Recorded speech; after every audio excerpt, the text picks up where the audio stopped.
আজকে আপনাদেরকে বলবো এমন একটি মেয়ের গল্প যার ছিল অনেক ক্ষমতা, কিন্তু এই ক্ষমতা ছিল লুকায়িত। শুধু প্রয়োজনে সে সেটা ব্যবহার করত। তার এই ক্ষমতা দিয়ে সে জটিলকে সহজ করে ফেলেছিল। তো এরপর কি হয় জানতে হলে আমাদের সঙ্গেই থাকুন। মুভির শুরুতেই আমরা দেখতে পাই কিছু ডাকাত একটি প্লেন হাইজ্যাক করে রেখেছিল। প্লেনের আশেপাশে হাইজ্যাকারদের ওপর আক্রমণের জন্য স্পেশাল ফোর্স প্রস্তুতি নিচ্ছিল। এদিকে প্লেনের ভেতরে সবাই অত্যন্ত ভয় পেয়েছিল, কিন্তু একটি মেয়ে ছিল এর ব্যতিক্রম। তার নাম ছিল ইয়াং। সে মাত্রই ঘুম থেকে উঠেছে। সে জোরে জোরে কথা বলা শুরু করে। এতে করে হাইজ্যাকারদের নজর তার উপরে পড়ে যায়। এদের মধ্যে একজন তো তার উপরে বন্দুকও তাক করে, কিন্তু এ দেখে সে একটুও ভয় পায় না। তখন হঠাৎ প্লেনের ভিতর থেকে গুলির আওয়াজ শোনা যায়। এতে স্পেশাল ফোর্স হাইজ্যাকারদের উপরে আক্রমণের জন্য দ্রুত গতিতে এগিয়ে যায় এবং প্লেনের এক্সিট গেটের সামনে হাজির হয়। কিন্তু এরপর যা হলো তা দেখে সবাই অবাক হয়ে যায়। তারা দেখে যে ইয়ান ইতিমধ্যে হাইজ্যাকারদের পরাস্ত করে ফেলেছে। ইয়ানের এই বীরত্বপূর্ণ কাজটি তখনই সরাসরি সম্প্রচারে চলে যায় আর সে ভাইরাল হয়ে যায়। তারপর আমরা ইয়ানকে তার নিজের বাসায় দেখতে পাই, যেখানে তার পুরো পরিবার তার বিজয় উদযাপন করছিল। এক পর্যায়ে জানা যায় ইয়ান কোনো সাধারণ মেয়ে নয়, বরং একটি ক্ষমতাশালী ইয়াকুজা পরিবারের অংশ। যখন সে ছোট ছিল তখনই তার বাবা মা মারা যায়, আর তার দাদার পরে সেই ছিল চতুর্থ প্রজন্মের অধিকারী। আমরা আরো জানতে পারি যে ইয়ান 7 বছর ধরে একটা হাই স্কুলে একজন গণিত শিক্ষক হিসেবে নিযুক্ত ছিল, কিন্তু সে তার সহকর্মী এবং ছাত্রছাত্রীদের কাছ থেকে তার পারিবারিক শক্তির কথা গোপন রেখেছিল। পরের দিনই ইয়ান যখন স্কুলে যায় তখন সে লক্ষ্য করে তার সহকর্মীরা সম্প্রতি ঘটে যাওয়া সেই প্লেন হাইজ্যাকারের বিষয়টি নিয়ে আলোচনা করছে। তখন সেখানে স্কুলের প্রধান শিক্ষক এসে তাকে একটু দূরে সরে গিয়ে বুঝিয়ে বলে যে এভাবে পত্রিকার শিরোনামে এলে সে সবার নজরে পড়ে যাবে, আর এতে করে তার আসল পরিচয় প্রকাশ হয়ে যেতে পারে। এবং ইয়ানও তার কথায় একমত হয়ে যায়। এরই মধ্যে সেখানে ওদাগিরি নামের একজন নতুন শিক্ষক এসে হাজির হয়। সে আসলে ইয়ানের পুরনো ছাত্র ছিল। ইয়ান এটা দেখে বেশ খুশি হয়ে যায়। এর পরের দৃশ্যে আমরা 5 জন ছাত্রকে ছাদে দেখতে পাই, যাদের দলনেতার নাম ছিল রেইটা। রেইটা তার বন্ধুদের সাথে আলোচনা করছিল যে ওদাগিরির হঠাৎ শিক্ষক হয়ে কেন ফিরে এসেছে, কারণ ছাত্র জীবনে সে ছিল খুবই দুষ্ট স্বভাবের। পরের দৃশ্যে ইয়ানের কিছু পুরনো ছাত্র একটি কফি শপে একত্রিত হয়, আর তারা বলাবলি করতে থাকে যে তারা ইয়ানকে একটি ছেলের সাথে দেখেছে। এটা শুনে বাকি ছাত্ররা হতভম্ব হয়ে যায়, কারণ তারা কল্পনাও করতে পারত না যে ইয়ান নিজের জন্য কখনো কোনো প্রেমিক খুঁজে নিতে পারে। তারা যখন এসব বলাবলি করছিল তখন ইয়ান আর ওদাগিরি দুপুরের খাবার খেতে সেখানে আসে। ইয়ান যখন সেখানে তার পুরনো ছাত্রদের দেখতে পায় তখন সে ওদাগিরিকে তাদের সাথে পরিচয় করিয়ে দেয়। এভাবে তারা বুঝতে পারে যে তারা এতক্ষণ ধরে শুধু ভুল বুঝেছিল, আসলে ওদেরই একজন নতুন শিক্ষক, এছাড়া আর কিছুই না। এরপর তারা আবার হাসাহাসি শুরু করে আর বলতে থাকে যে ইয়ান কখনোই এত হ্যান্ডসাম ছেলেকে আকৃষ্ট করতে পারে না। এটা শুনে ইয়ানের খুবই মন খারাপ হয় আর সে তাদেরকে বকা দিতে থাকে। এরপর ইয়ানও তার পুরনো ছাত্ররা একসাথে দুপুরের খাবার খাওয়ার সিদ্ধান্ত নেয়। তারা খাবার খেতে খেতে সবাই সবার কাহিনী বলছিল যে গ্র্যাজুয়েশন শেষ হওয়ার পর থেকে তারা কে কি করছে। তখনই একজন ছাত্র এটা স্বীকার করে যে তার মনে হতো না যে ইয়ান কখনো শিক্ষক হতে পারবে, বরং মনে হতো যে শীঘ্রই সে কাজ ছেড়ে দেবে। কিন্তু এখন সেটা দেখে হতবাক হয় যে ইয়ান এই স্কুলে অবরিত কাজ করে যাচ্ছে। অপরদিকে রেইটাইয়ের বন্ধুরা রাস্তার কিনারায় হ্যাং আউট করছিল, কিন্তু তখনই সেখানে একটি মোটর বাইক গ্যাং এসে তাদের সাথে চাঁদাবাজি শুরু করে। রেইটাই এসব দেখতে পেয়ে দ্রুত এগিয়ে যায় আর তার বন্ধুদেরকে বিরক্ত করতে মানা করে, কিন্তু এতে তাদের মধ্যে লড়াই শুরু হয়ে যায়। সন্ধ্যাতে ইয়ান ও ওদাগিরি রাতের খাবার খাওয়ার জন্য নিজের বাসায় আমন্ত্রণ করে। সে ওদাগিরিকে বলে যে এটা তো আমার চিরদিনের স্বপ্ন ছিল যে আমি মদ্যপান করার জন্য আমার শিক্ষার্থীদেরকে বাসায় ডাকবো। কিছুক্ষণ পরে ইয়ান অতিমাত্রায় নেশাগ্রস্ত হয়। সে সেখানেই ঘুমিয়ে পড়ে। এরপর ওদাগিরি ইয়ানের দাদাদের সাথে গল্প করতে শুরু করে আর সে এটা স্বীকার করে যে সে ইয়ানের কারণেই শিক্ষক হয়েছে। পরের দিনই ইয়ান স্কুলে যাওয়ার সময় তার পুরনো 2 ছাত্রের সাথে ধাক্কা খায়। তখনই তাদের নজর যায় কিছুটা সামনে দাঁড়িয়ে বক্তব্য দিয়ে একটা লোকের দিকে। ইয়ান যখন তাকে ভালোভাবে লক্ষ্য করে তখন সে বুঝতে পারে যে সে লোকটির চেহারা তার প্রাক্তন প্রেমিকের সাথে মিলে যাচ্ছে, কিন্তু কাছে গিয়ে সে জানতে পারে যে তার নাম কিম। সে ছিল জাপানের সবচেয়ে বড় আইটি কোম্পানির মালিক, আর এখন সে তার প্রভাব বিস্তার করার জন্য নির্বাচনে দাঁড়িয়েছে। ইয়ান তাকে পছন্দ করে ফেলে আর তার প্রচারণার জন্য তাকে সাহায্য করার আশ্বাস দেয়। অপরদিকে হাই স্কুলে হঠাৎ করে সেই মোটর বাইকের গ্যাং হাজির হয়। এই গ্যাং আসলে ছিল কুখ্যাত গ্যাং ব্ল্যাক স্কাইলের একটি অংশ।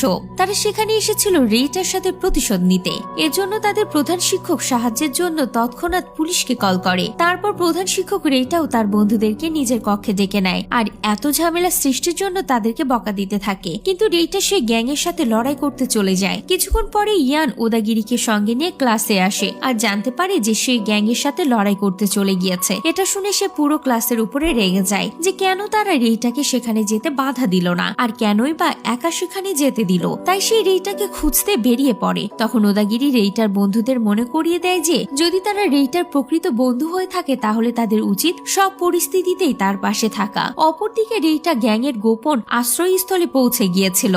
রেইটা তাদের সতর্ক করে যাতে তারা তার স্কুল থেকে দূরে থাকে। এর জন্য গ্যাং লিডারকে 1-on-1 লড়াইয়ের জন্য চ্যালেঞ্জ করে, কিন্তু সে প্রস্তাব অস্বীকার করে আর সবাই মিলে তাকে মারতে শুরু করে। তখনই সেই ভবনটি কাঁপতে শুরু করে আর দেয়ালটি ভেঙে যায় আর সেখানে এসে হাজির হয় ইয়ান। ইয়ান গ্যাংকে বলে তার ছাত্রকে ছেড়ে দেওয়ার জন্য, কিন্তু তারা তার ওপরেও আক্রমণ শুরু করে। ইয়ান তখন এক এক করে তাদেরকে মারতে শুরু করে। কিছুক্ষণের মধ্যে গ্যাংয়ের সদস্যরা তাকে নিয়ন্ত্রণে নিতে সক্ষম হয়। তখনই ওদাগিরি সেখানে এসে ইয়ানকে সাহায্য করে। এখন তারা দুজনে মিলে তাদের সাথে এত বেশি মারপিট করে যে তারা সেখান থেকে পালিয়ে যেতে বাধ্য হয়। তখন সেখানে তার বন্ধুরাও এসে হাজির হয় এবং তাকে সাহায্য করার জন্য ইরানকে ধন্যবাদ জানায়। রেইটা কিছুটা অবাক হয়েছিল।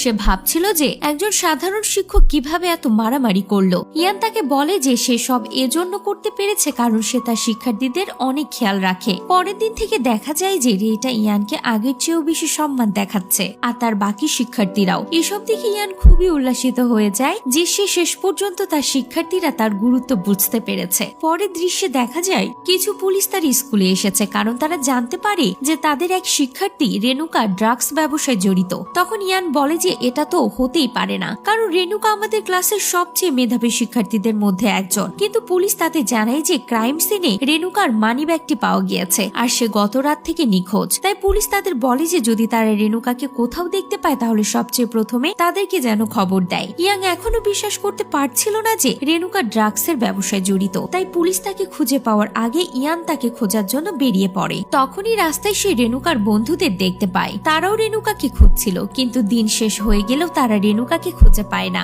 পরের দৃশ্যে আমরা দেখতে পাই রেনুকাকে ইয়ান ক্রমাগত কল করে যাচ্ছিল, কিন্তু কিছুক্ষণ কি যেন ভাবার পর সে আর কল ধরে না। তখনই রেনুকা একটি পুলিশের গাড়ি দেখতে পেয়ে তৎক্ষণাৎ ব্রিজের নিচে লুকিয়ে পড়ে। সে সন্ধ্যাবেলায় যখন ওদাগিরির বাসায় যাওয়ার জন্য বের হচ্ছিল তখন সে ক্লাসরুম থেকে কারোর আওয়াজ শুনতে পায়। সে যখন ক্লাসরুমে যায় তখন সে দেখে যে রেনুকা সেখানে লুকিয়েছিল। কিছুক্ষণের মধ্যে ইয়ানও সেখানে বাকি শিক্ষার্থীদের নিয়ে হাজির হয়। এরপর রেনুকা তার কাহিনী বলতে শুরু করে। কিছুদিন আগে রেনুকা ডেলিভারি বয়ের কাজ করা শুরু করেছিল, কিন্তু সে মোটেও জানতো না যে সেই প্যাকেটগুলোতে কি থাকতো।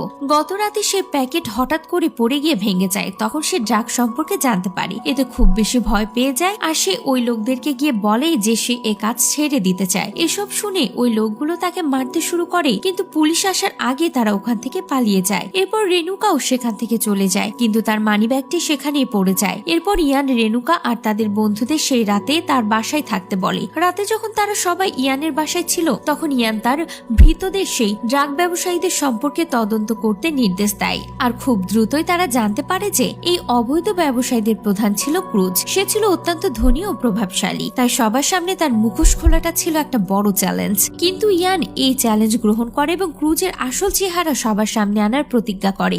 রেনুকা আর তার বন্ধুরা সব শুনে ফেলে তারা এই বিষয়টিকে নিজেরাও দেখবে বলে সিদ্ধান্ত নেয়, কারণ তারা ইয়ানকে ঝামেলা থেকে দূরে রাখতে চাইছিল। পরের দিন রেনুকা আর তার বন্ধুরা ক্রুজের হেড করে গিয়ে পৌঁছায় যাতে তারা কোনো প্রমাণ খুঁজতে পারে।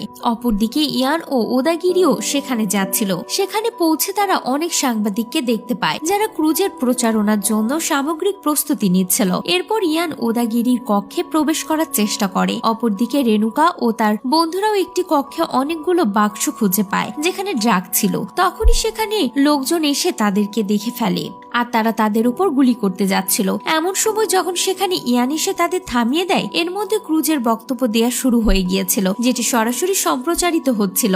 বক্তব্যে সে প্রতিজ্ঞা করছিল যে যদি এবার সে নির্বাচিত হয় তাহলে সে শহরকে আরো উন্নত করবে। তার বক্তব্য দিতে দিতে ইয়ান সেখানে এসে পৌঁছায় আর তার সকল অপরাধমূলক কর্মকাণ্ড সম্পর্কে এক এক করে বলতে থাকে। এরই মধ্যে ইয়ানের শিক্ষার্থীরা সেই ড্রাগস ভর্তি কক্ষে সরাসরি সম্প্রচার দেখানো শুরু করে যেখানে ক্রুজ ড্রাগস লুকিয়ে রেখেছিল। এসব দেখে ক্রুজ সমর্থকরা অত্যন্ত ভয় পেয়ে যায় আর তখনই সেখান থেকে পালাতে শুরু করে। এতে ক্রুজ প্রচন্ড রেগে যায় আর তার লোকদেরকে ইয়ানকে মারার জন্য হুকুম দেয়। ইতোমধ্যে বাইরে পুলিশ এসে গিয়েছে। একই সাথে রেইটা ও তার বন্ধুরাও সেখানে পৌঁছে গিয়েছিল, কিন্তু পুলিশ তাদের ভেতরে ঢোকার অনুমতি অনুমতি দেয় না। অপরদিকে ইয়ান লোকগুলোর সাথে মারামারি করে যাচ্ছিল, সে তাদের হারিয়ে দিতে সক্ষম হয়। এটি দেখে ক্রুজ ও তার দিকে বন্দুক তাক করে আর বলে যে সে তার জীবন নষ্ট করে দিয়েছে। ইয়ান তাকে আত্মসমর্পণ করার উপদেশ দেয়। একটি দীর্ঘ কথোপকথনের পর সে আত্মসমর্পণের জন্য রাজি হয়। এরই মধ্যে সেখানে পুলিশ এসে হাজির হয় আর তাকে ধরে নিয়ে যায়। এরপর পুরো দেশ ইয়ানের সাহসিকতা দেখে অবাক হয়ে যায়। ইয়ান